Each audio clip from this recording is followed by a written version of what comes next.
Welcome back to the podcast, everyone. It is so good to have you here today. I am so excited because I have Cathy Mesick back, and her and I are going to have a discussion today, an empowering discussion about alternate energies, energies that are not of this earth. One of the terms we all know well are aliens, and this is not a conversation about do aliens exist or not. This is for you if you are pretty sure that they do and you're curious to learn a little bit more about it from the perspective of how do we, my intention behind holding space for this episode, because this was coming to me, I was going to say weeks originally, but it actually been months, is I just want you folks to feel empowered in knowing that you have options should you ever encounter anything. I personally work with folks who have positive experiences, and I think sometimes we see a lot of things online that sort of turn us off to that stuff. And it is kind of a freaky topic, I'm not gonna lie. It's freaky because it's not something we're taught about. It's not something that's well understood yet. And so my intention, I also want to point out, I myself, and I can speak for Cathy because we talked about this before we got started, but we both took means to take care of our energy, to take care of ourselves, the space, holding space for this container, for this conversation, for this session. So my intention is that you feel empowered and know that you have choices when it comes to this topic. And Cathy, welcome. Thank you, Emily. It's good to be back. Yeah. And what is your intention for this podcast episode? This is a very good question. My intention today is to inform to the best of my ability and kind of unpack this topic of all topics. And some circles, this is a very big topic. Yeah. And just provide, insights and more clarity around this topic. And hold space for us in this, discussion today that just shed light on it and hopefully just kind of add information to this and answer questions that, come up between the two of us and what our listeners might have, when they ponder this. Yeah. And, I should mention, so this is, normally a recording like this, I would have people from the inner light community here, but this was one that needed to, just because the topic, it can be a finicky energy, and there's a responsibility when we hold space for a group of people to take care of their energy. And it's not that we couldn't do it. It just felt like we needed to focus on the topic at hand and be more in flow. Perfect answer. Yeah. Yeah. So how did you get into the topic of, I'm trying to think what we call it. Originally, I think when I asked you about this, I asked you about, I think I said aliens and extraterrestrials, and now it's kind of gone beyond that scope even. So why don't we start with, I'm asking the guides, why don't we kind of start with the alien, the extraterrestrial? When did you start to notice that they existed in life? It probably goes back to, well, at least in my childhood, it was one of those Saturday afternoons sitting down in front of the TV and watching Saturday matinees. And a lot of the movies dealt with, aliens, invasions, War of the Worlds. Right. So it puts the awareness of that topic in your psyche, but it was fear-based at that point, but there's still a grand mystery around it. So that's kind of how my awareness came up. But, watching movies, that's how everything kind of paranormal shows up in your awareness, the collective. But as I, I had an interest in, space. We had telescopes growing up. So you're always looking to the heavens, you're looking up, looking at stars. And my dad was always, curious. My mom, they both brought up the topic thinking they would see things or hear things. And I don't know, we were young. So I don't know to what degree my parents were having their discussions, because there were things making the news back then. If you go back and read tabloids, there were things making the news. But fast forward to when I start my healing business and start going down the pathway of energy work. And it still, this all dovetails into paranormal, that's my background, was paranormal investigations. I But if love you it. start researching this enough, you start seeing how everything kind of overlaps. There's, if you, it's just, everything's interconnected. And so the term alien, that's just kind of a catch-all term. What is an alien? Well, it's our collective pop culture has defined alien as a little green man. My favorite Martian, one of those 60s, series that were comedy. But so it was like, the Martian, off-world. It was something other than human, otherworldly. Right. But when you get into the world of energy work, in some ways, everything that we work with outside of this physical reality is off-world. It's other dimensional. I call it like ultra dimensional. So aliens can be ultra dimensional, interdimensional. And as we discuss and kind of unpack this topic, you'll see why we call them interdimensional or interdimensional. So that's kind of how I was, just kind of like Saturday matinees, the fast forward energy healer, and actually interacting with them now. So it's not so far-fetched. Yeah. But a lot of our fears are based on pop culture and what, Hollywood likes to tell us we're dealing with. Exactly. Oh, Hollywood and mainstream news. Oh, Hollywood. You're so silly. You're so silly. So my background was different.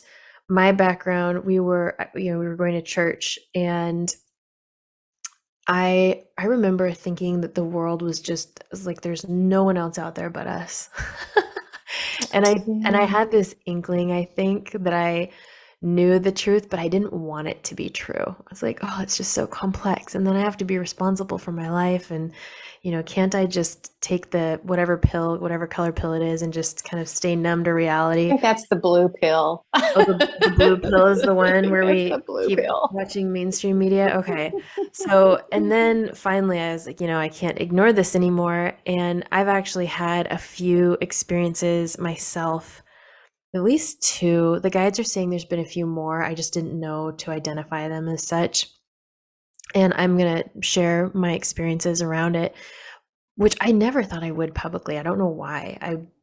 But it happens. But also, I have some clients who are so incredible, and they work with galactic beings. And I've seen so many cool things and just learned so much from their sessions and seen so many cool things. And I know for you the same. So when it comes to aliens, aliens are just one tiny piece of the pie, and their energy like anything else. So that's why I always encourage people to remember their light. If you ever have an experience where you're thinking, and your experience will tell you, right? Like if it feels good, it's good for you. If it doesn't feel good, it's not good for you. And you do know the difference. So, but just remember your light. Or throughout this podcast, if we're talking about something and you start to feel discomfort, you just want to remember your light, and your light will, it's called their light will, your light will set you free.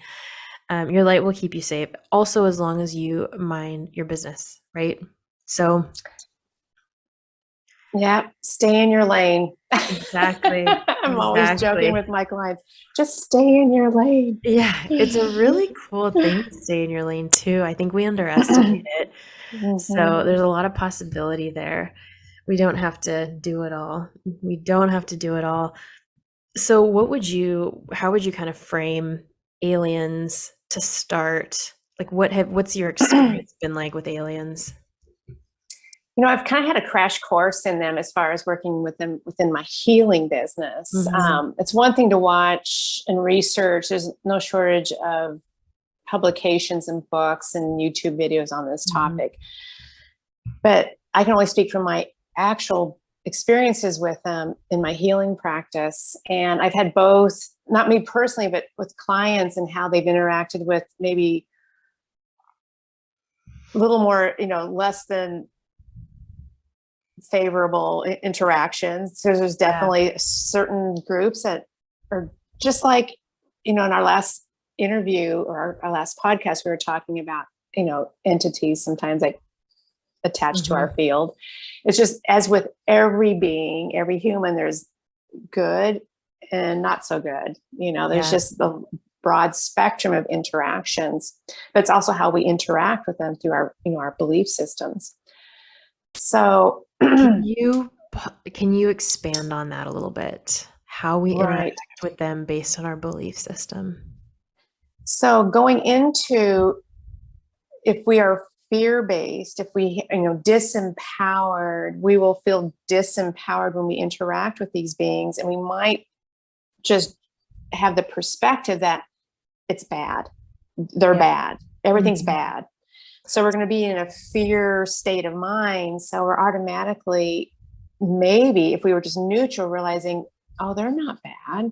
It's just another type of energetic being trying to make contact with you. It's just reframing our belief system. So if we're always conditioned to think that it's evil or bad, just shun.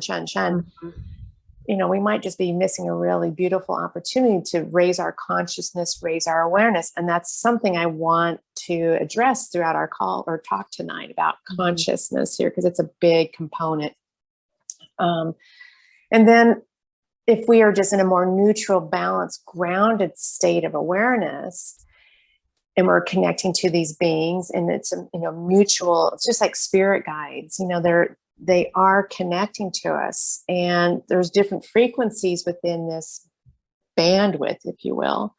And there are galactics that will want to, connect with you. And that could be your spirit guide as well. It's not just a human. I just don't like to use labels because it really boxes things in. Same. But our spirit guides could be a galactic from some star system, like, Lyran, it just that, or Vegas, Vega.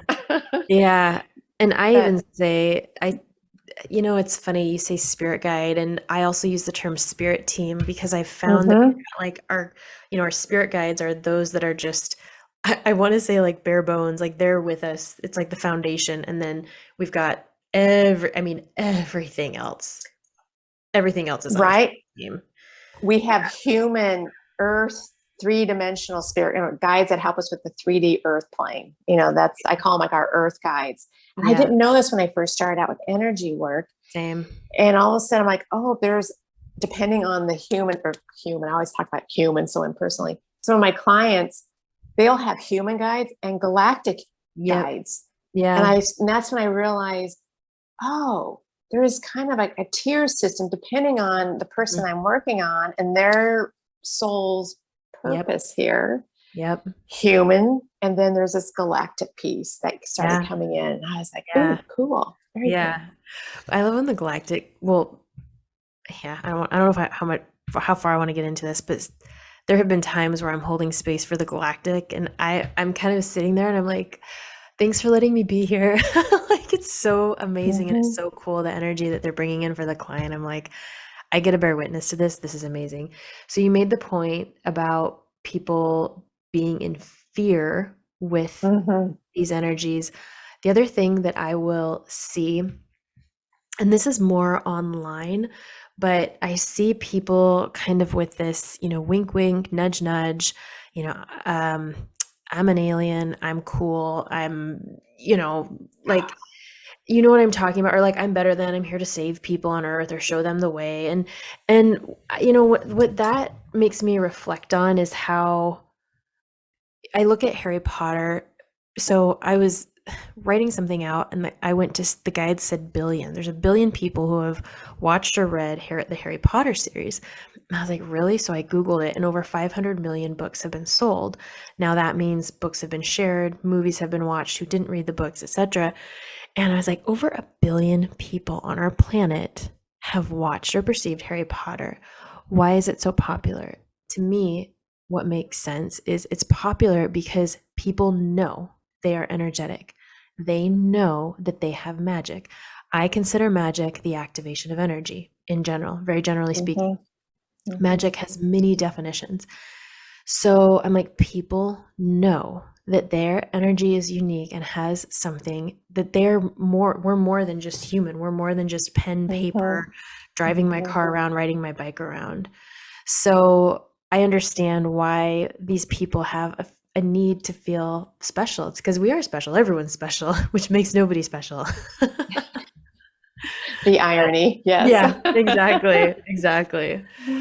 So, yeah, I definitely think that there is something to the so getting back into what you were talking about with the galactic and the aliens, how would you describe an alien? Like as a subset, as a different race? So just the term alien to me is, it's a really loose, definitive term to a class of being or beings actually Mhm. that, you know, it's just, to me, it's just a very watered down term that we, or a label that we've applied to this huge array of beings, interdimensional. Totally.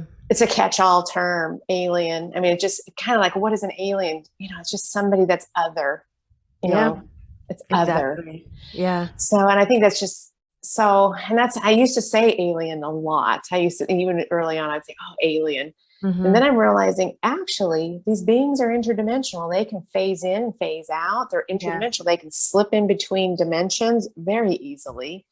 So Mhm. that's why I use other, you know, or you could say ultra terrestrial. I mean, there's a lot of fancy terms out there, but so alien to me is just a very generic or very catch-all term for a class of energetic beings that are not human, you know, Yeah.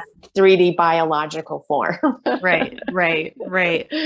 I have seen so let's focus on the alien part for a bit. Mhm. And I agree with what you're saying. I mean, I too have I thought it was like, oh, aliens. And then in doing this like line of work, you see so much more. I remember when I first got started, I used to do sessions in a dark room. I didn't know. I mean, it was Oh, beautiful. It was the salt mine and yeah. it was beautiful and it was moody. And I remember I was seeing this individual and they were on the table and they were face up at this point. And their spirit guide, spirit team had me hold my hand over their third eye and this silver energy came down, like silver, like tinsel, like swirled. And I was like, "Oh my gosh." I was like, "I want that." And I've never seen it since. Not that specific Wow. energy. Actually, what was interesting about this person's journey is that they were actually moving from an interdimensional being that was not good into the light. Mm. This was part of their path, and to me, that was absolutely fascinating. So the other thing that I've noticed is people say that they think or we don't because we don't have the terminology yet, they say alien or I think I'm alien, and it's actually galactic. So how would you define galactic versus I know we've kind of touched on the alien piece, Mhm. but what would you call the galactic piece? What have you found? So, in my understanding, at least how I use the term is, think about galaxies. You know, we look out into our solar system and there's, oh gosh, every star is a solar system, if you are, it's a galaxy.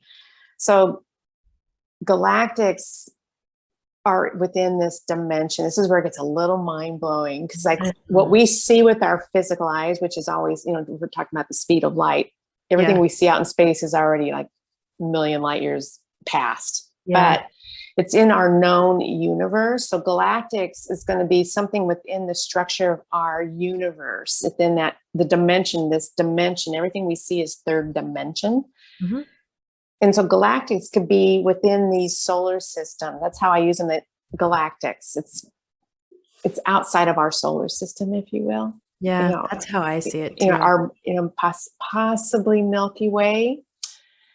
But I just kind of use that as another term, galactics, because it kind of puts them into an energetic spectrum Mm, that is outside of, again, outside of our third dimension. I mean, right. Earth is comprised of many dimensions, but for Mhm. simplicity's sake, I'm just saying it's galactic. As the name implies, galaxy, galactic. It's Yeah. of something out here in our galaxy system. And Um, it's good. Like I always say there's good and bad energy in everything. And whenever galactics have presented themselves for a client, for example, it always felt really, really good. That was the key. mhm. I think for me, the client has always been kind of shy at first to talk about something like this, but I'm like, how does it feel? And like, it feels so good, or it does feel like home, and it does feel like they're of the light. And the galactic is just what they've given me, the spirit Mhm. team, and they're just doing that to make use of human time. You have an I, hour with the client. They're like, don't focus on us. We want to help you. and also keep in mind, we're trying to apply linear language here. We are taking Totally. vibrations and reducing it down into linear language. And that's Right. really hard when we're dealing with multidimensional frequencies. We're having to disseminate, really water it down into language that, oh, okay, galactic, that works. Yeah. Oh my gosh. I even say that Another on the one pod. is celestial. I've also used that. That doesn't feel as true, but galactic works. Oh yeah, that's interesting you say celestial because that has a different tone, a different resonance Mm-hmm. to me. And Mm-hmm. I have had celestial beings, a group of them, present themselves to me, and I had a very bad feeling about it. But they tried to present themselves as the light, and I said, "If you are, then you'll still be here in a certain amount of time." And sure enough, they weren't. So, but And yeah, there's that. and there's that. Yeah, I know, there's that. but I do see how people, again, that's Harry Potter. I don't want to call it a syndrome, but I think these different types of beings, some prey on people because they know, hey, you know what? I know I got something in me, and you're here telling me I do, and I think it's cool. I'm actually communicating with you or whatever. You've chosen me, and I think people feel it makes them feel good, temporarily at least. So Yeah, there's a deep human desire to feel unique and special. for So, sure. and you can see it in the language that shows up in pop culture around, just modern language, Yeah. like hybrid, starseed. What's another one I'm seeing? Starseed comes up a lot. I hear Um, that too. hybrid. Yeah, that's an interesting one. It has a little weird, different connotation to it. What's a hybrid? Hmm. Um, um, I'm just trying to think of how people come to me with their terminology. You Those know, are the two main ones. What have you heard? Yeah, I would say I hear those a lot. I hear Starseed, I hear Lightworker. What my spirit team has guided me to is it's like, what are you experiencing now? Who are you what are you being Yes, now? And I'm like, well, right now I'm a human and I'm choosing to work with the light. And right. they just keep it really, really simple. Now, that's not to say that because I do have some clients who are, you could say, proactively and reactively working with their galactic Mm-hmm. teams, and that's different. But I feel like, and it's funny because the whole reason I started this podcast and I've written this book is because I want to help give some verbiage to energy, help people understand the universal laws of energy so that they can safely explore it. So, why don't we jump into when it doesn't feel good? When the energies of the ETs, the extraterrestrials, the guides just said ultra sensitive. Ultra sensitives would probably be us. So when it doesn't Yeah, feel good for us, can you give us a couple of examples of experiences like maybe you've yeah. had or people have had, and let's kind Mm-hmm. of give people a framework of what that might look like. So, yeah, it's where I have experienced the negative influence, not me personally, but for a couple of clients that have had dealings with these, I would say individuals, Yeah, sure. is one thing I want to highlight. Typically, if there is interactions happening at this time, you can go back and see and be validated that it's been since their childhood. This is typically ongoing throughout their lifetime. That's so important. So, and it doesn't just start now. It's the Galactics or whoever I'm working with, they'll give me vignettes of, oh, we contacted you when you were 3 years old. Do you remember this? And they'll give me how they were presented with an introduction or an event that happened. And then my client will go, oh, that was real. That they'll just sit there and their eyes get as big as saucers. Right. A lot of times they just don't, Nope. they just kind of pushed it off. No, we've been taught not to trust our imagination. So that's an example of that's the good also. Right. That's the good when they realize, oh, that was real. So that you're being introduced. Well, the negative, there are negative experiences out there that don't go very well for the clients. And so, and I guess I'll just start talking about what has happened for them. There are interactions that could be called abductions. That happen. It can happen in their sleep. It can also happen while they are consciously awake. Yeah. And not as common. What were you going to say? Oh no, that's so good. I mean, I want to dissect all three of those. When you said consciously awake and how that's not as common, that gets back to our point around the fact that at least my generation, I think your generation, we're almost in the same generation, but we just weren't taught as much to trust our imagination. And so these things do happen in the liminal space. My experiences both times have been in the liminal space. It was like while I was sleeping and it woke me up. And then I also have clients who have had positive abductions. Like I wouldn't call it an abduction, but it's like, yeah, it is interesting, right? Yeah. Going back to, they literally go back to a ship and get support and a download and multiple people. So, okay. So, and I, we're sharing this, we're obviously not giving any details. I have had many clients, Cathy has too. So I'm respectful of people's, personal stories. This is because, again, I know there's more of you out there who have had experiences like this, and you're normal. You're normal. And also there's some people like myself who are not going to be, who haven't had these types of experiences, but can also offer support. Okay, keep going. Yeah, no, I was just gonna say, typically what, you hear, I'm going to say the good and the less good, that it's usually a lifelonger, I would call lifelongers a lifer. They've been experiencing this since childhood, and it might even be ancestral within their family structure too, their parents, grandparents. Beautiful. They might have skipped a generation, but so that's also a consideration. But I have a lot of clients who this never comes up. It's not a part of their experience here on the earth plane. They're definitely having just human interactions, and then their guides, basically, and ancestors. But there is a large sector of society that has this other experience. And for the negative experiences, the ones that there are some things, and this is what I find really interesting when I have clients who've had interactions with these beings. Their childhoods have been pretty tumultuous. That it could be comprised of child abuse, physical abuse, psychological abuse. And so that's just a thing. I don't know if that is a requirement, but it just seems that these poor little children that grow up in households where there's domestic violence, that's just a theme. I always look for patterns in my clients, and that's how I make reference points. And it's my own mental database. I'm like, oh, there's a similarity again. Yep. The negative influences that happen here is a lot of times these when they're young, are very disempowered. They have no empowerment. It's been taken away from them by the abuse in the home. And then possibly these negative ETs, if you will, kind of access these children and they abduct them.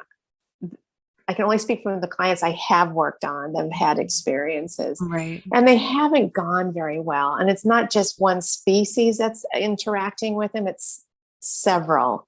So there's several that maybe don't have their highest good. There's an indifference. I say humans have a moral, emotional code. We label things good and bad constantly. Yep. It's part of our duality Yep. down here, Yep. good and bad.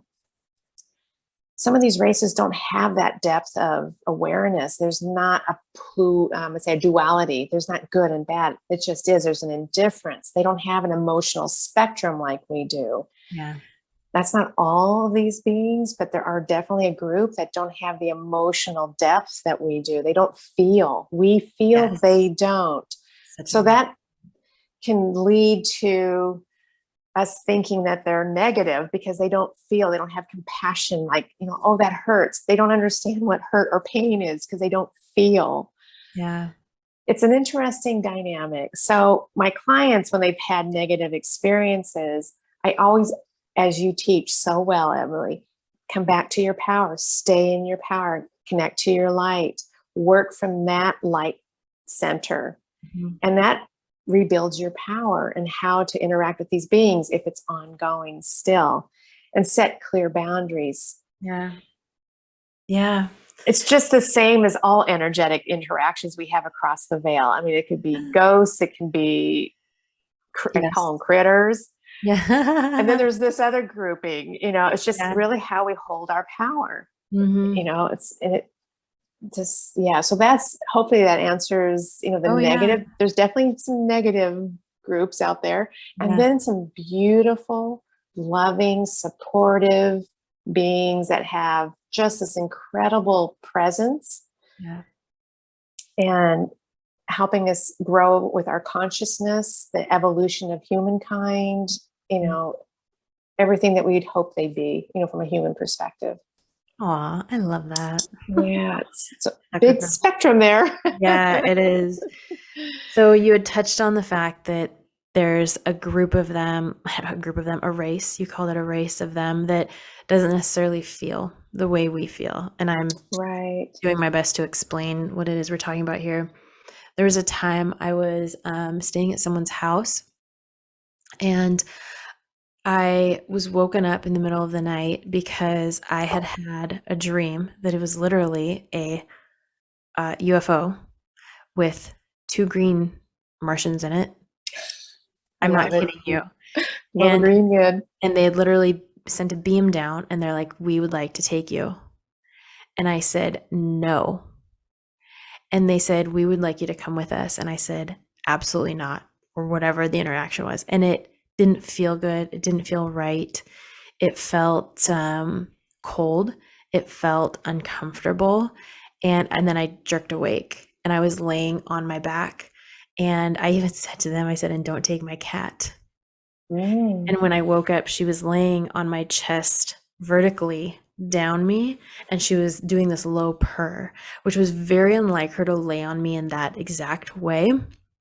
That's not how she typically lays on me if she does. So it was very interesting, and I didn't feel good afterwards, right? So, but again, and they respected my boundaries because I kept saying no, and I'm glad that they did. I'm sure they don't always do that. Other versions of them anyway. So yeah. Fascinating. Wild. It was wild. It is an interesting pattern that does emerge, and a lot of times it does happen when we are asleep or unconscious. It's whether that's a protective mechanism, that's when they deliberately shut down our consciousness, which is a thing too, or they take us and just we blip and there's loss of time.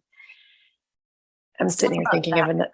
I was just thinking I could feel that. The guys are saying, "Let's talk about time." Yeah. Let's talk about time. Let's talk about that. Yeah. So what's your experience been around that? So, time is only relative down here on the earth plane. That's how we measure. It's time. It's linear. Yeah. But these beings have, they're outside of time. So you'll find reports where there's time loss, loss of time.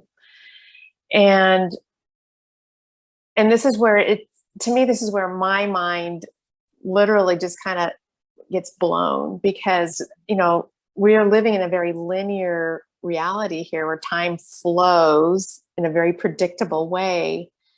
And then when we start hearing about these things, well, there's time. I've lost 3 hours.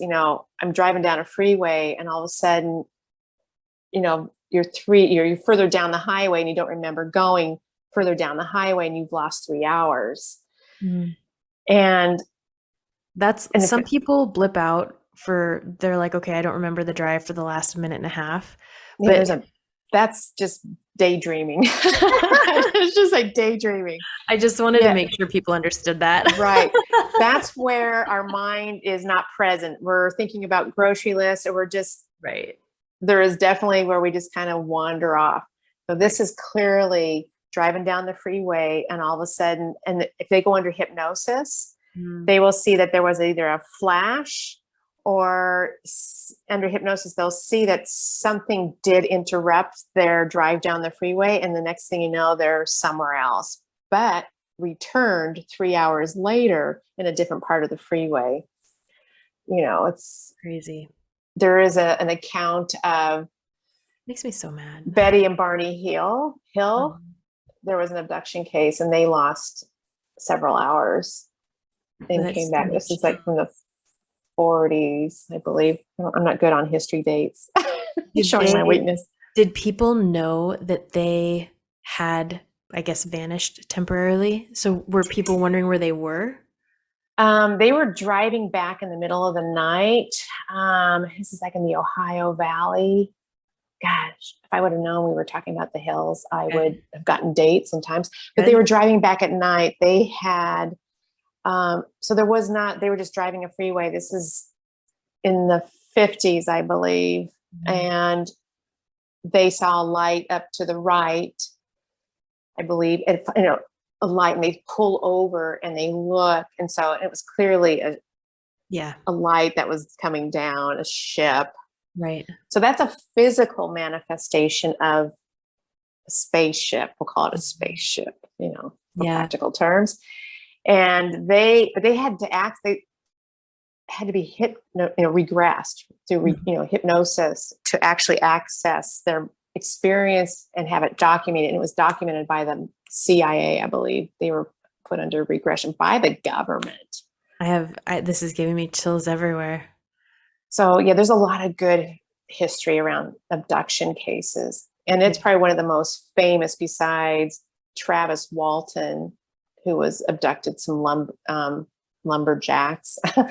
And he was abducted, and that was a well-documented case in a movie made called Fire in the Sky about his experience. And that was real. That was real for him. So physical abduction, and there were witnesses for his abduction. But the hills, there was no witnesses, but when they were brought back and plopped back down in their car, things were just not right. There was a lot of trauma. And so those would be of course, we could interpret that as negative experiences. But again, this is through our human lens and our belief systems. And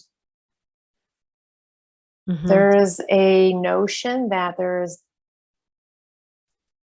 we're a grand experiment, if you will, and we are no different with the other smaller animal kingdom. Like when we do tests on lab rats, and, our scientists, if you look at in that term of definition of lab rats, we could be somebody else's lab rats, and this is a rabbit hole, Emily. Wouldn't that just be the juice? We cross over and it's like, oh my gosh, you didn't know that y'all were a bunch of...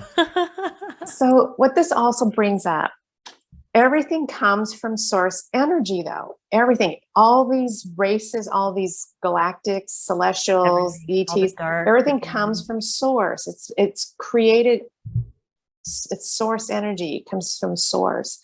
So we just, we get so self-centric as humans, thinking the world revolves around us. Never. But the universe is vast and there are many dimensions, and there's a lot of interplay. I asked the guides, what did I ask them the other day? If there was more than just our universe. Like, are there multiple? And they're like, aha, not today. Not going there today, Emily. I was like, I wouldn't say it's not that I don't care, but we got other stuff we're working on. But it is interesting. it's just, you know, it's just consciousness, really. It's just where we expand our mind and our Yeah. awareness. Yeah, exactly. It's Exactly. vast. It's a vast ocean. It is a vast ocean. So, what would you say are some of the symptoms someone should look for if they think maybe, I'm going to use this term, maybe they're being messed with? So, what are some of the Okay. symptoms that they might need to look for in themselves? Okay. So this would be again, nearing on more the negative side. Right. Because, you know, this is where we usually get the call or the booking with a client that something's not right. You know, when things are peachy keen, we don't typically get these types of sessions with clients. So, Right, right. Well, um, unless they just yeah. want clarification, you know, sometimes like, oh, Sometimes this is, sometimes they want to talk about this stuff with someone who's like not going to think they're crazy and can hold space and help them. Yeah. So yeah, I've made that very clear to my clients. There's no topic off limits in these walls. same, It's same. all good. Yeah. Yeah. It's fun. It's a safe place. Yep. So the one thing I've noticed with the negative interactions is their energy doesn't feel right. It's usually there is a telltale sign when there's the energy with, I'd say, the more negative influences. It has a metallic feel to it. It's very metallic. Oh my gosh. It, Yes. okay, I'm glad that makes sense to you. Yeah. Okay. Sorry. And you know what? I keep going. And also, I want to help people understand what they should look for in themselves. But I'm Right. kind of wondering if people sometimes don't get a metallic taste in their mouth. I They don't know. could. Yeah. It is an smell. It's interesting how, you know, I always say rule out everything physical. Make sure you know, go in for a physical, make sure everything's working, you know, Yep. all your blood work is good, because Yep. sometimes there are things that occur in our bodies that can elicit metallic tastes, you know, complex. Yeah. Okay, so you rule out everything and you're coming in, but usually it's the energy. Your energy is off. It's not flowing. There's just something feels off. Plagued by nightmares. And um, I always say, trust your intuition. Yeah. Um, I'm just going back through my database of clients that Sure. when something didn't feel right. So usually I get, in one particular case, there is, she's very self-aware in her energy and she always knows something doesn't feel right. She does have continuing interactions. So, Mhm. and she knows the trademark of when she's going to be messed with. It's just Yeah. like textbook. She just knows, she's had it since childhood. She just knows. Yeah. But it's a very metallic, energetic field. And when I work on her, I can feel when there's been interactions, because there's like an echo of metallic energy. Mhm. Um, it's very different because you can actually sense that there is, for me, I just see, oh, there's interference. I just know, oh, it's a metallic energy pattern. Um, and for her energy just doesn't flow right. When there's direct interaction, our chakra system goes very linear. You know, we have our chakras that align with our spine. Mhm. They don't fully understand how the human organism or our biologic form works. Our energy system, we're complex. We've got meridians, we've got channels, all of this energetic, we're complex. Mhm. And I That always makes notice that things get messed up. You Yeah. know, when they start coming into the energy field, because their energetic structure is so different than ours. That's what's so beautiful about humans, is that we are a beautiful being. We're complex, just the organism. It's so beautifully created, Right. complex, but they do kind of mess up the energy flow. So I will Mhm. have to go in and restructure the chakra system, Yeah. you know, to try and rebuild it, get it back in line. Well, I think it's in, please tell me if you have a different opinion or a similar opinion, like what's your perspective on this based on your experience. But part of the reason the chakras are out of bounds is because, well, one, the guys are pointing out a few things. Our physical bodies weren't meant to be in things like spaceships. we're supposed to be on the Earth. We're It's supposed to be like on Earth. I don't think we could ever live on Mars, Mr. Elon Musk, because we are Earthlings. Yes, Our yes, energy yes. is, is very.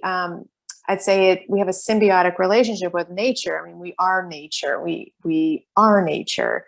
Yeah. So, and our whole energetic system is aligned with Earth's energy field. So, Yeah. just Yeah.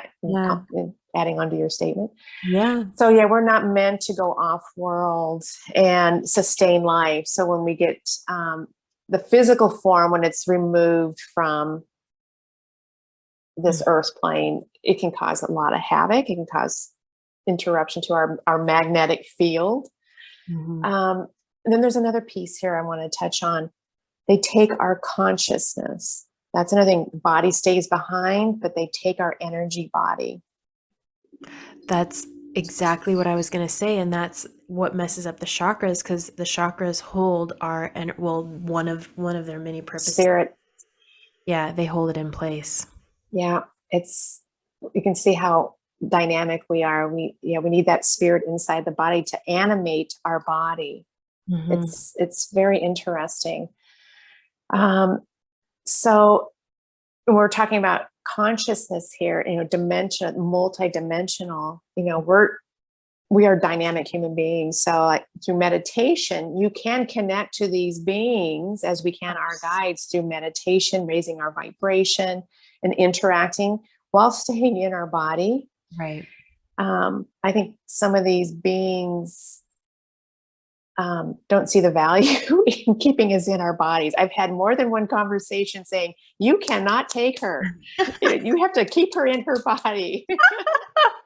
I discipline them. I'm like, no, this is not okay. Right, right, right. You don't need her to be with you in order to I said, communicate. yeah, if you really want to help her, keep her in her body, Yeah. just here. Mhm. That is so funny. I know it. I've had that over and over again. Now I have But this there's question. Oh, nope, nope. go. You go. I was just going to add that a part of the challenge with this particular case that I'm referencing is the personality of my client loves the attention of this story that has followed her through her life. There is something that, it's trauma based, but she's very attached. Her ego is attached to the identity of this story of alien interaction, Yeah. abduction, and they haven't always been nice to her. There's several species that have interacted, but she is very attached to the story, and she's identifying with it. So I think Yeah. when I keep saying stay in your lane, set boundaries, it only goes so far because there's a story that she's very much attached to. Well, I mean, I can see from her perspective, if this is an Mm-hmm, experience you've had since you were a kid, there's that familiarity. And if mm-hmm, there's trauma from childhood and these things are giving you attention and you feel mm-hmm. special, then hey, Yeah, so yeah, and she's getting mileage out of the storytelling too, because it does become a conversation that comes up all the time. yeah. So it's like somebody who's really attached to their suffering. Like if they have cancer, that cancer becomes their identity. Mhm. And so I always say, can you see your life healed from cancer? What does your life look like healed? And this is the same type of dynamic. What does your life look like with no more alien interaction or ET interaction? Is it going to be nice and quiet and stable and predictable and Yeah. balanced? Yeah. How does that feel? Right. Well, it feels boring. Mhm. I was just gonna say you need to create more pleasure and play in your life then. Right. Just create a new relationship to life. Yeah. But it is interesting because it brings up a lot of psychological patterning. Yeah. I think we underestimate this gets back to the Harry Potter-esque Mm-hmm. of us all.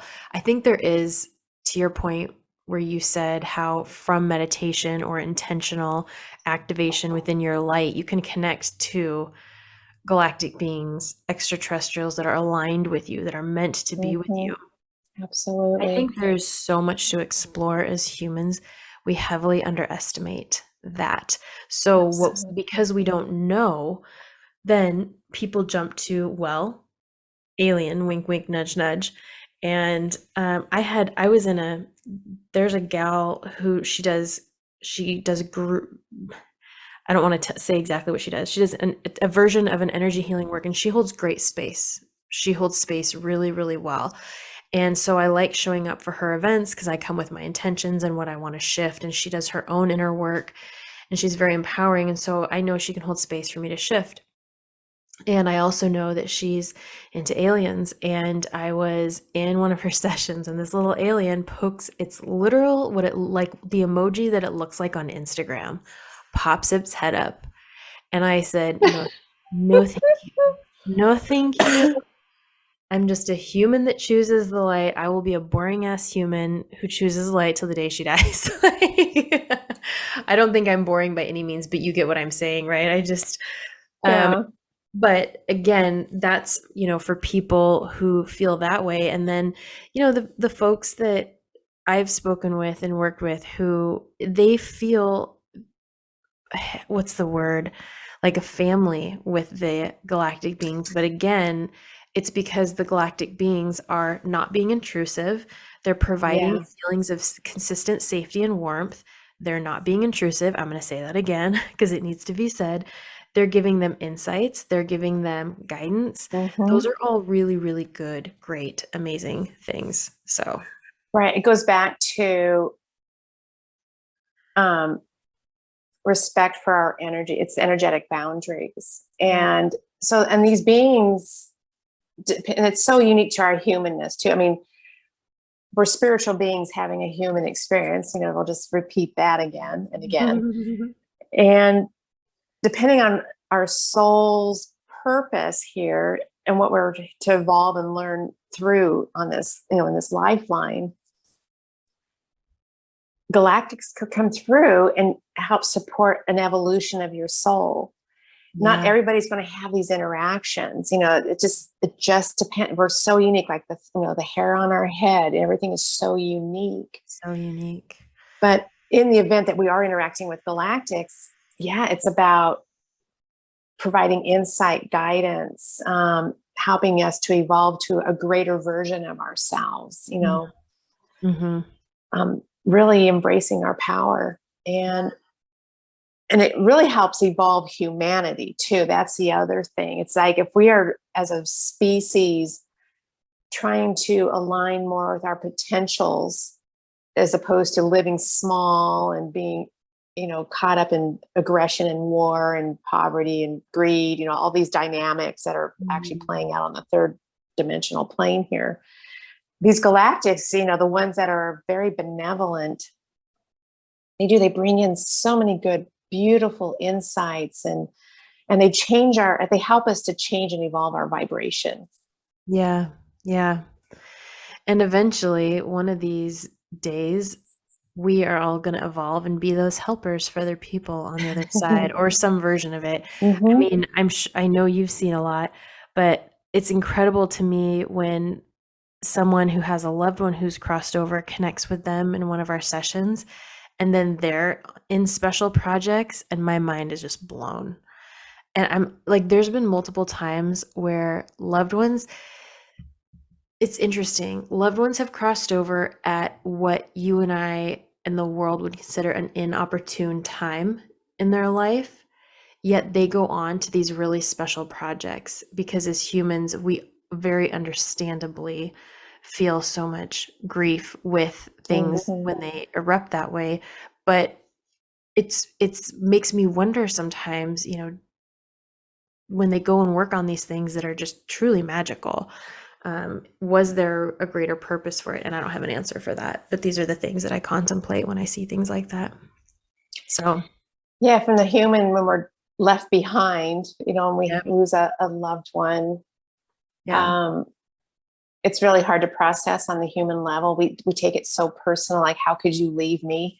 yeah, of course. um, but as long as we can kind of zoom out, take our head up out of the suffering and the grief process, still grieve, but come up for air and try and repattern, um, we might not be able to know the bigger picture. Sometimes we have that veil. That's the veil. We can't Yep. see the greater picture here. But that's part of us having faith and trusting our faith. That's faith in ourselves to carry on. And hindsight is always a beautiful 2020. We can't see the gift that's being offered in the moment, but down the road, you're like, oh, it all makes sense now. Yeah. Yeah, that is true. Let's talk about the veil a little bit more. So how would you describe the veil? What's the veil to you? What you just mentioned? You already touched on it, but. Yeah, that's the big elusive word. To me, the veil is the body. Because as soon as we shed the physical body, like in death or transition, we're across the veil, the veil. Yeah. This is very much a gravitational pull. The body is, to me, gravity. I'm just always trying to analyze, how can I describe, gravity? Well, emotions keep us grounded here. Yeah. To me, that's gravity. And also emotions can connect us to loved ones too. So like, it is the gravitational pull, if you will. Love, if we're trying to connect to a loved one across the veil, all we do is connect through our heart, love, and that person bring them to our thoughts. We're connected. It's the gravitational magnetic pull that aligns us. And that's the world. I think the universe at large is a magnetic universe. And it could apply to everything we put our thoughts to. This is the power of thought in our mind, is when we focus on something repetitively, it acts and it pulls it towards us. The magnetic pull. So the veil it's like the filter that just separates our perception, as far as the perception, because our mind, it's all what we perceive. If we perceive that we're separate from our loved ones across the veil, or our guides, other dimensions, it's a perception that we are separate. It's a filter. So if we, through meditation, and I have a practice that when I want to thin the veil, per se, I go into a deep meditation and I just expand my consciousness outward, stay in my body, but I expand my consciousness and the veil drops. And then now I'm perceiving dimensions where I put my focus, ancestors, guides, extraterrestrials, galactics, remote viewing, that's how you remote view. If you want to travel, you just drop the veil through meditation, and then you fine tune your focus. Where are you going to put your attention? Yeah. Attention with intention. Thanks for explaining that so beautifully. It's a little abstract, but yeah. Well, energy is abstract. And when Cathy talks about dropping into meditation, my version of that would be dropping into your light. So yeah, exactly. That's a centering, dropping in. Exactly. It's all the same, really. Yeah, it's not out here. It's not out here. It's right here. That's another funny thing, is how our spirit guides are within our energy field. It's like, where's everybody fitting? How are you doing this? Why are you not all, in a backpack behind It's crowded. Yeah. Yeah. Oh, I mean, I know that they will show up in different ways, especially in sessions. They'll show up like to the side and the front and the back and all that stuff. Yeah, because it helps us create a landscape. Exactly. It's a landscape. And what is interesting, I have a friend who's a shaman, and she was telling me in a workshop once that shamans, when they journey through the left ventricle of their heart. That's how they go in and they access the universe that way. So it is an inward journey. So you go in and sure enough, the universe just opens up. Ooh. Yeah. You're not going out. You're going within, and then the universe opens up. Yeah.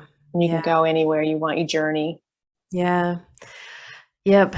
And that's why I say connect to the light first, because when you connect to the light first, your journeying will be safe and you'll stay grounded. I thought of one of the comments you and I had spoken at the same time. This was back when we were talking about how ETs will take people out of their bodies. And Mhm. I asked the guides, I said, okay, so do some of you stay behind and guard the body? And they said, oh, yes. And then do some of you go with them? And they said, those who are allowed. So, like, go with the soul through that journey. So, because again, I'm thinking, well, all guides come, well, I guess I should say spirit team. I won't say spirit guides, spirit team. Um, yeah, it's like who's looking out for who and who, how are they protecting individuals who are taking this path. So, Yeah, I'd say if I'm you, checking it. if I'm you, checking it. I I'm know you like, are. I know you are. Take your time. I pause on this podcast a lot as I'm digesting information from them. yeah, this is a lot of, I mean, this is a topic that there's going to be such a wide variety of experiences. Oh, totally. And yeah, I think there's definitely those who will stay behind and say, keep an eye on things. There's definitely, I call them like aides, they're helpers, Yeah, yeah, yeah, yeah. they're Called aides. into support. Yeah. But, again, to what end, to what end are they, taking a client's consciousness, or in some cases their physical body.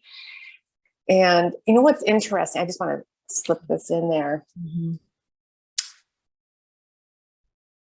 It seemed like there was a period in our history where that was a very common thing, that they would actually take the physical bodies, but they aren't taking the physical bodies as much now.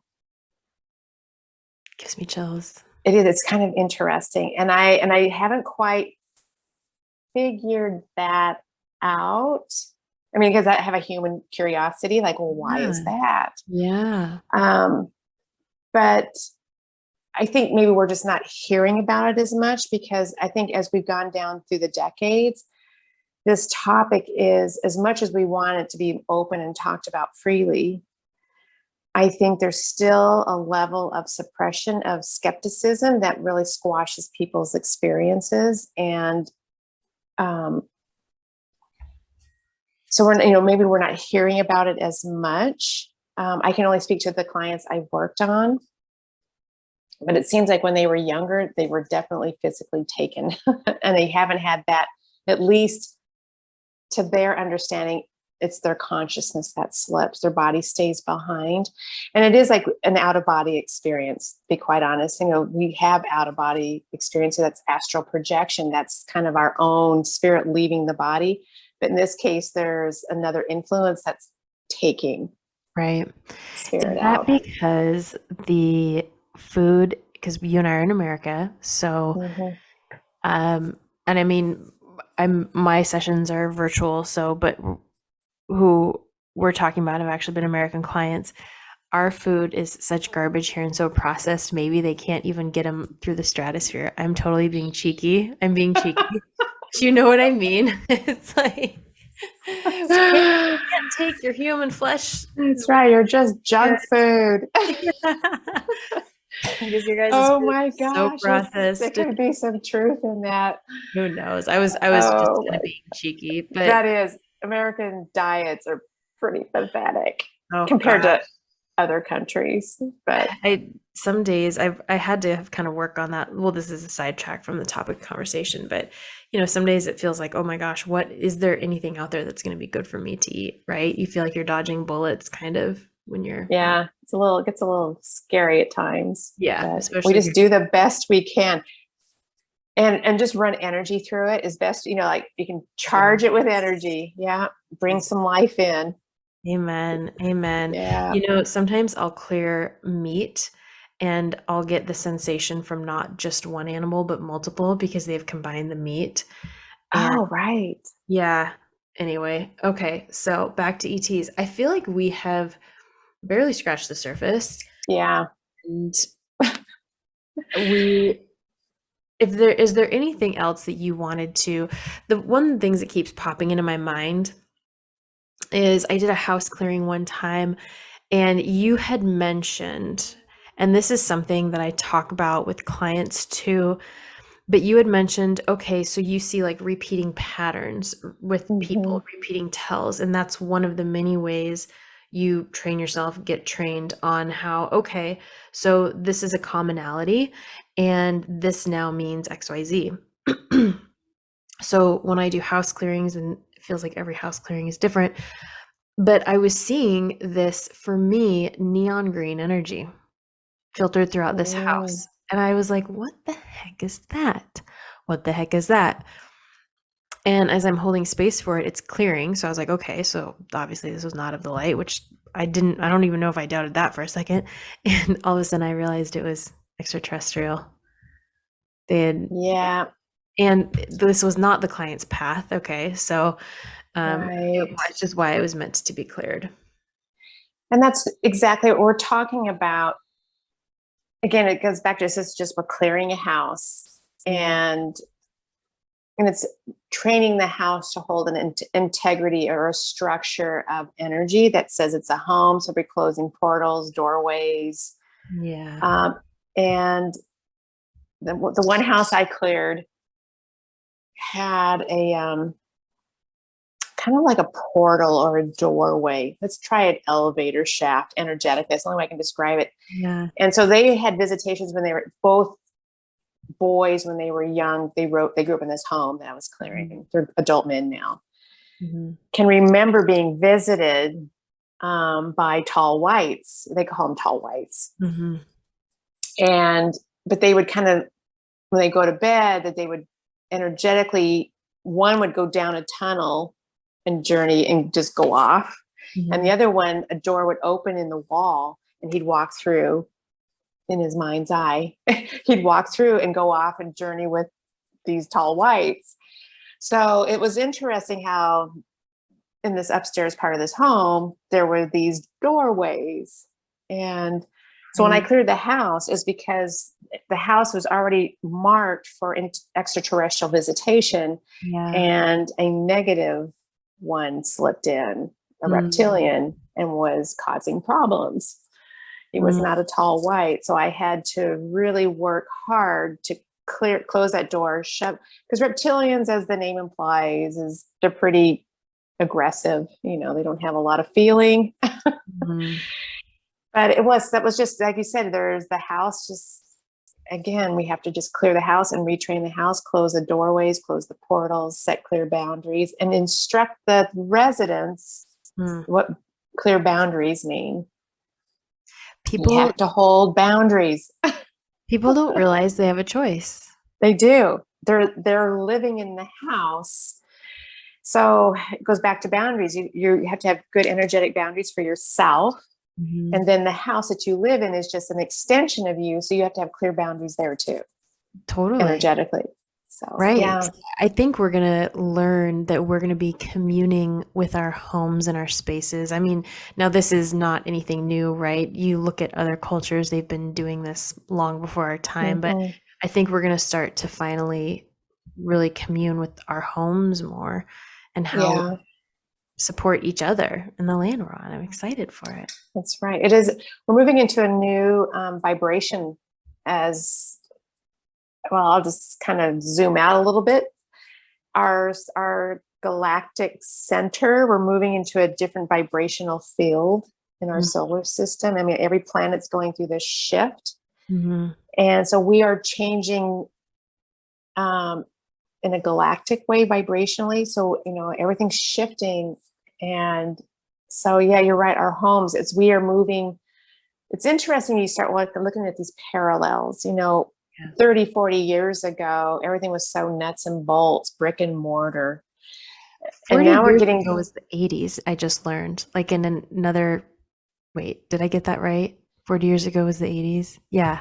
yeah, and everything was so Crazy. tangible, physical, brick Yeah. and mortar. And then you go back like to the 50s and 60s. Yeah, it's still brick and mortar. Everybody had very, businesses, computers weren't even invented yet, or at least not the kind that we're using. Mm-hmm. Um, we have moved into a virtual world now. Everything's very computerized. AI is coming on to the front. And we're talking about extraterrestrials. This Yeah. is a topic. there is artificial intelligence out there. And that's why, and there's transhumanism out there. There are some really interesting dynamics unfolding in our reality. So as we move into a virtual world and working remotely, this is why I say work on your light, stay centered, stay embodied, have a clear sense of who you are in your body. Because when we start getting into these virtual realities, we are starting to put our consciousness somewhere else, and it's not in our bodies. And so it kind of opens us up to a whole host of problems. And AI, oh, go ahead. Oh, What's your and question? they've been dripping it to us. Like the technology's been there long Mm-hmm. before they roll it out to us. Mm-hmm. So that's why sometimes like social media does really amazing things, right? Like today I just found Yes. this gal on social media who, oh my gosh, I'm so excited about her page. Never seen her before, but she's got these amazing paleo healthy recipes. So I'm so grateful for social media in so many ways. Yet there's a reason we don't feel great when we get off social media. And it's Yeah. all that's just one of the many things that's happening. It's interesting to me that our physical world is headed in, or I wouldn't say headed, we're on this path, all of these artificial technologies and are entering our biosphere. And at the same time, more and more people are reclaiming their power, reclaiming their sense of health, reclaiming Yeah. their essence of them. So to me, it's going to be so interesting to see how it all shakes out, whether I'm here or on the other side of the veil. I just call it, the veil is so beautiful, Kathy. I just call it the other side. I know. I'm like, "What's the I'll go other gladly to either side. side?" So anyway, yeah, it's going to be really interesting to see. But, if you're listening to this, you're someone who's on this journey that's really, you are not just claiming your light, but you're bringing more light into this world, Right, which is exactly. amazing. And that's where our power is. It's right here Yeah. in the center. And, this topic that we're talking about today is so timely because we are going through some major shifts in our collective as far as how we relate to each other, how we conduct business, Mhm. entertainment. Um, and it does speak to just this bigger cosmic shift that we're going through on a galactic scale. Mhm. Um, but it's more important now than ever to stay in our body, in our power, and centered, and Yeah. stay home. Yeah. And you can And interact with these beings by staying home too. You don't have to go out of your body. exactly. Exactly. And ask your spirit team to help filter it for you, or ask them to Mm-hmm. bring you an example of what would be good for you. And who knows, Mm-hmm. it may not even be something galactic. It may be something you don't even know. Which could be Right, really we're cool, still amazing too. constantly learning. Oh my There's gosh. it's like our oceans. We have no idea, and we've only explored just a small percentage of our oceans and what's really Right. down there. And that's our consciousness. I always think our consciousness is very similar to the oceans. We can't see everything. We don't know everything. Right. We're Right. always learning, always learning. So, what would you recommend to someone who wants to practice being more in their own personal light, in their own personal body, in their own personal space, and grow that? Like, what would you recommend to somebody starting out? So, I always, there's, I think when we're first starting out on this journey, I think it's like self awareness, and it's just becoming self aware, knowing that our actions do have an impact on the world around us. It's not always us being focused on the outer world and letting it inform us. It's about staying centered, and this is about, just like you said, reclaiming our power. The outer world is, there's no shortage of how the world will try and tell us who we are or take our power away. It's always judging us. It wants to keep us feeling small. And by I say small, by disempowered. So coming back to ourself is just starting off with just checking in with ourselves at the end of the day. How do we feel? Am I tired? Self-care, self-nurturance, and taking a look at our, as we sit, it might feel unusual to sit here and just, well, how do I feel? But Yeah. it's getting in touch with also I call it like the subconscious mind as well. The subconscious one is the one that holds the knee-jerk reactions that we have to the world around us. It's like, it's like if we react to say some words that somebody spoke to us, that is a subconscious reaction. It's not a conscious reaction. It's just a reaction, and it's triggering something within the subconscious. Mm-hmm. So it's like I always say, why am I reacting? Always asking why. Why do I react this way? What are my hidden patterns, and how can I heal into a more centered, balanced, awake? There's so many words you can just drop in there. But so I always say at the end of the day, just check in, self-awareness. It is about doing the inner work. You hear that phrase a lot, do your inner work. Yeah. I know. It's so rewarding, but it is challenging to go through. I do think it becomes easier doing inner work. It's a spiral. I'll give you that. It is a spiral. It's not a linear. I never said it was easy. Path. It's not easy. You might think, oh, I thought I already addressed that. Oh, it's coming back and it's smacking me side the head. I mean, I think what I meant was not you, I mean like us, all of us in general. But what happens is the ability to see for yourself what your patterns are, what your blocks are, what your needs are, what your, the guy's just pinged me that my battery's running low. Oh, it is. Oh. Anyway, but sure. I had to plug in this microphone in lieu of power. So, okay. But it's the ability to hold yourself through hard times. Now, that does not mean all hard times and all hard lessons, because there's things in life that can be beyond that. But I'm talking about like the repeat patterns, the repeat lessons. You move through them.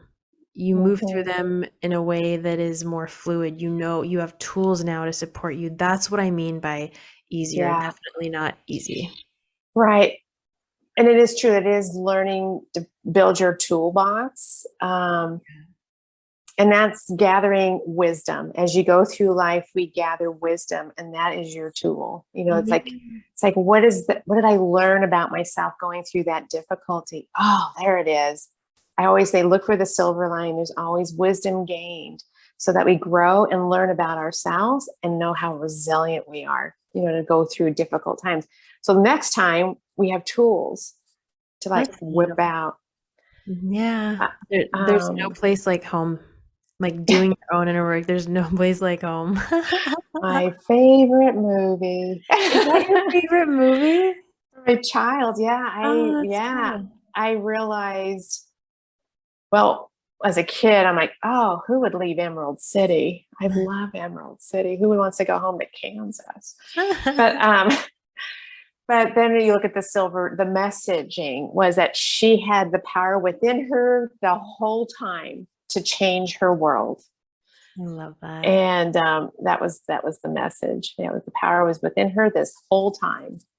She didn't have to go travel to, Emerald City and back.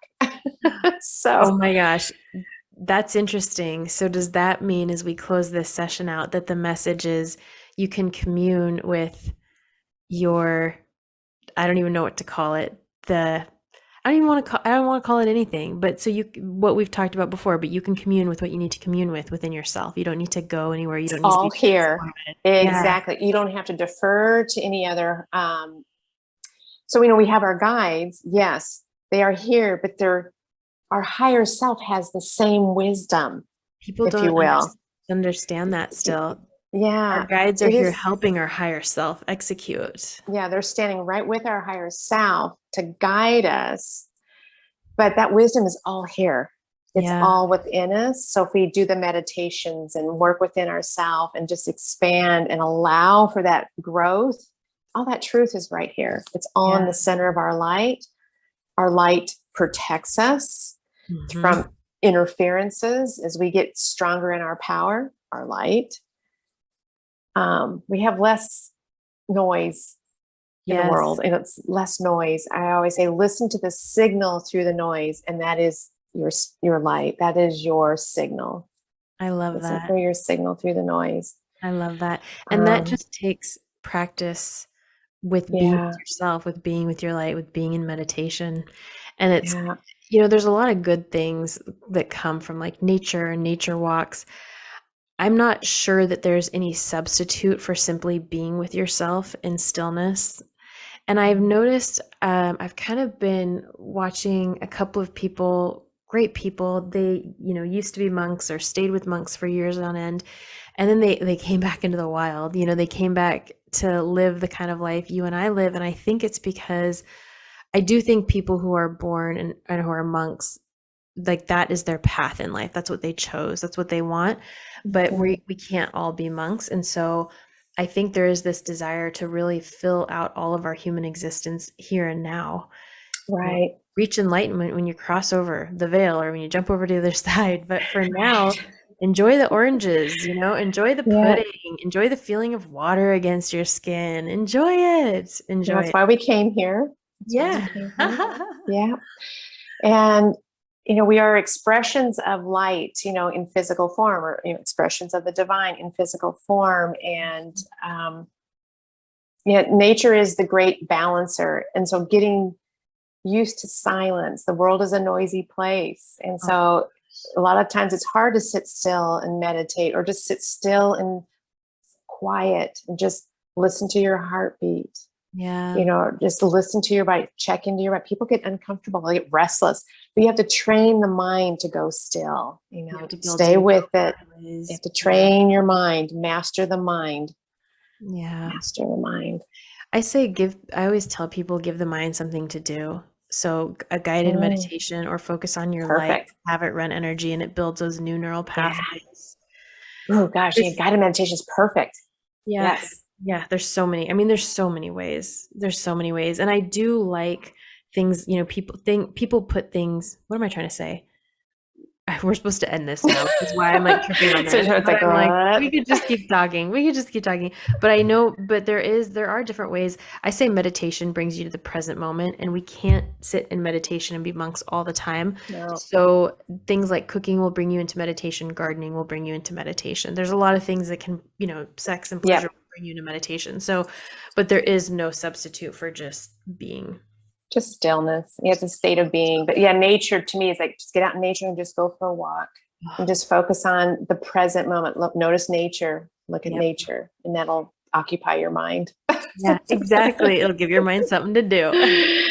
Yes. Uh, I think we just like have part one. This is part one of this topic. Today, we might have to do part two. Part one of who knows how. And and to be honest, I wasn't even sure how to tackle this topic. I just know it Yeah, was it's big. I knew it was coming through. And yeah, I appreciate you sharing your insights and your wisdom on it, Cathy. Thank you so much. Absolutely. And there's definitely, lots of resources out there depending on what people's level of interest is. But I'd say it all comes back to, like you said, staying in your light. We're all having very unique experiences with a Yeah. variety of beings out there. Yeah. And yeah, just stay centered and just aware. Yeah, Yeah. stay in your light. And know that you have choice. So Yes, always. that's why I shared my story. For me, it was not the best situation, so I said no, but at the same time, not all people are going to feel that way, and that's important too. Right. So, You can be curious and say, all right, what is this? Who are yes. you? You can engage and try and get some, engagement just to see what's going on, to see if you can gather some intel, Mhm, find out. mhm. But you can also just say, no, I do not consent to any of this interaction, and just move them along as well too. Mhm. Yeah. Um, okay, so I told you this before we started the podcast. I texted a group of friends of mine to see if they had any questions about aliens. Oh, aren't you clever? Why don't we I'm looking at the juice and I Yeah. think we How are got you a few doing? more. I'm good. We're just gonna go till the end. Okay. So one of the questions is why do they know about us, but we don't know about them? And then there's Oh. more questions. So let's start with that. So why do they know about us, but we don't know about them? Um, So we clearly, are, it's a really good question, I have to say. But it kind of goes to our level of awareness of dimensions. I don't know if there's a movie out there called Flatland.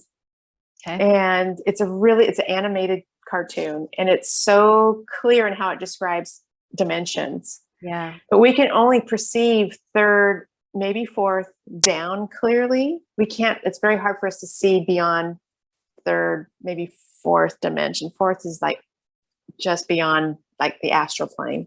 Yeah. So, but they are way beyond. So they can see everything below their dimension very clearly. So if they're sixth dimension, they can see everything. So they're fully aware of us. And they also are way more advanced technologically. We are a very young species as humans, but we are so young. And they're very advanced. Extraterrestrials. I don't even remember what documentary I was watching, but they were showing how Earth has gone through these patterns, and there has actually been more advanced technology than what we have on the Earth plane before, and they found it buried in rocks when they go digging. And I'm like, holy crap, we know. Yeah. We just think we're like the only kid on the block, our current species, and Earth has had many incarnations. In my understanding, we are not at the top of the food chain, if you will. Right. Thank you for explaining that so well. Yeah, we are very young. We are a very young race or species. So, are there any aliens that are like humans? Oh yeah, the humanoids. Yes. Will you talk about what humanoids are for a second? Oh yes, humanoids. Oh, it's a humanoid. Humanoid is a head, 2 arms, 2 legs, and a torso. They usually have 2 eyes. Everything's like just how we are a humanoid. So like when I was describing the tall whites earlier, they are taller than us, maybe 7 or 8 feet in height, whiter skin, but they do have like white hair. That's a humanoid. They don't have our flesh tones, but they are humanoid. But there are, in my experience, from what I have encountered, they are humanoid, but their skin tone isn't going to be like peachy like we are, or earth tones. We have flesh tones here, but there's a wide range. Even in humans, we have a wide range of flesh tone. So humanoids have a different range of skin tones as well. Got it. And textures. I should say textures too. And they don't often, I was going to say live, and the guide said operate on this earth plane. Right. Or do they? So do they operate on this earth plane? Meaning would they live in an apartment in Queen Anne and have a job at Google? There have been reported cases, yes. I don't know about currently, but yes, there have been. So this is what's interesting. I can only speak from the research I've read and talk to other researchers and other healers. They can occupy, remember, this body is a meat suit. Our spirits animate it. They can animate a meat suit. There are shapeshifters. So there's that. I just don't want to get too far off and just start creating sci-fi like storytelling. This is part 1. This is why we have part 1. Yeah. So it's the same as when there is a possession entity inside of a human body. There is another being inside driving the bus, if you will. There's another being in the body. So an extraterrestrial can occupy a body, and it's hard for them, though, especially the higher frequency ones. It's hard for them to drop their density down into this physical reality, so they can't maintain it, from my understanding, for very long periods of time. So they hold a job at Amazon. They might be able to phase in and out. because that's the other thing. We're applying human logic to what they can do through our understanding. They can pop and phase in and out. It's just like cloaking. Their ships can cloak in and out of our existence. Left. I mean, it's just so easy, phasing in, phasing out. It's a dimensional shift. It's frequency. That's such a good way of putting it. Someone sent me a picture. They sent me a picture of the neighbor's roof, and there was actually a spaceship in it. Oh, And wow. I sent it to a bunch of my friends, and I was like, "What do you see here?" And it couldn't be mistaken for a drone or anything like that. But Yeah. okay, one other question. Oh, go ahead. What were you gonna say? No, I was going to say, yeah. So think about, it's just about frequency. It's like radio tuning, dialing it into a frequency. It can phase in and out. Yeah. Yeah. Those things that we're probably capable of, but don't even realize it yet, too. Well, I guess we'll get there. We're not quite at that. Okay. The question is, do we bother them? Why have they gotten sloppy about hiding? Maybe it's intentional. Yeah.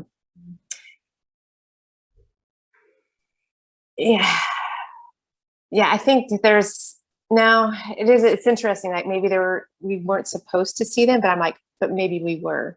That type of thing. It's like I can't speak to what their agendas are. Maybe it's just like peeling back the veil a little bit and letting a certain group see them, because you can have two no people idea. staring at the same area of space, and one will see something and the other person not. It's like standing with, like doing a house clearing. Some person will see the ghost in the corner and the other person will not. It's what we're attuning to.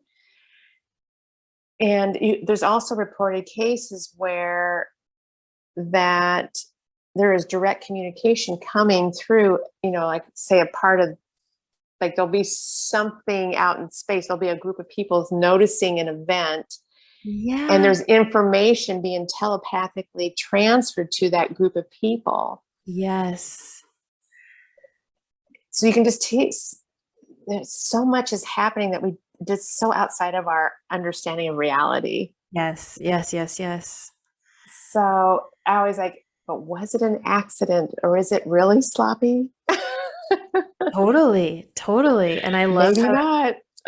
she asked that question too, because again, I'm like, why have because this is not my wheelhouse. I have experience with it. I love supporting the energy work around people who are going down this path. However, it's not my personal experience. So I'm like, why was this coming to fruition? And I have to believe we're having this conversation for a reason. I will say, I do have some sort of an inkling that there is going to be like a final, I don't know if it's like an unveiling, a truth, a whatever, and then we need to kind of figure out what to do with it. We're going to start seeing, I'm just checking. Like you said, you always check the absolutely. team. I think we're going to start seeing more and more instances of, they call them UAPs now, unidentified aerial phenomena. They used to be called UFOs, but they've relabeled it now. So we'll start seeing UFOs. Yeah, UFOs. UFOs. I think we're going to start seeing a lot more documented and published reports through the government channels. But I think what really is happening is it's happening down at the grassroots level. It's happening with average, everyday citizens. Yeah. And because governments are always in the business of control, and they can't control this. They're trying, and they're definitely, our militaries are trying, but yes, they are in the business. Yeah, there's definitely a lot going on there. I mean, I love the topic. I definitely follow forums and understand, I just gather information. Yeah, that's how we learn. That's why we had this conversation today, is just to share information. Yeah. You Keep also absorbing. hit on another point about how they communicate telepathically. And I think that's something I forgot to have us mention is how do they communicate with us? That's telepathically. So it's through our psychic field. It's that intuitive field of telepathy. They are, and of course, this is something I've researched, that they always speak the language. Doesn't matter what the language speaker is, like what's French, Italian, Spanish, English, that extraterrestrial is always communicating them through the language they know, telepathically. And it's the same way with first connecting, doing mediumship. Doesn't matter whether the deceased one only spoke Spanish, they will communicate with Spanish or English, I'm sorry, even though they only spoke Spanish, because telepathically there's a conversion filter that happens. Oh, nice. But ETs speak telepathic. They also can do drop in visual. This is where that time we were talking earlier about the time lapse, losing time. They can drop in imagery to replace the experience with visual imagery. In other words, it gets a little tricky. It's like they call that, I think I call it like a mind wipe, where a memory wipe, where they erase the memory banks for that time period. So you just might think, oh, we were just over here at the beach. They install memories so that you don't have conscious memories of an event. Reminds me of Men in Black when they would blip people. There's always a little bit of truth in everything. Right. Just a little bit of truth. Well, so and that's true. That little like beep, they just have a little light. They just flash you. But I did not know that they will insert new memories. That's why it gets a little interesting, because I always like there might be an agenda. So hypnosis is always really a good avenue to try and uncover those repressed or hidden memories. Amazing. I mean, it's find out a good regressionist. It's the one that doesn't prompt you with, lead-in questions so that they're telling you your memories. Right. Slippery slope. But yeah, they can install new memories. So I always like stay in your light, connect to your light, be very sovereign in your energy so that you're not easily manipulated or, controlled. Yeah. At least in your conscious mind. And when in doubt, just tell your light or your higher self, your spirit team, I need a pause. I need a pause and I need support. Like there's no problem in pausing. Yeah. And that's where your power lies. Yeah. Just like, hey, I've got to digest this for a minute. Exactly. Yeah. But in answer to your question, telepathy. Yeah. It's the Vulcan mind meld. I'm just kidding. It's like Star Trek. Just the Vulcan mind meld. There's a little bit of truth in everything. There is a little bit of truth. Well, thank you so much. So much. Oh, it has been fun. I love this topic. Okay. It's a big one. I could talk for hours. Yeah, it is a big one. And I think that it's going to come up again in the near future. And I'm looking forward to chatting with you. And remind everyone, where can they find you? You do virtual energy sessions as well over the phone.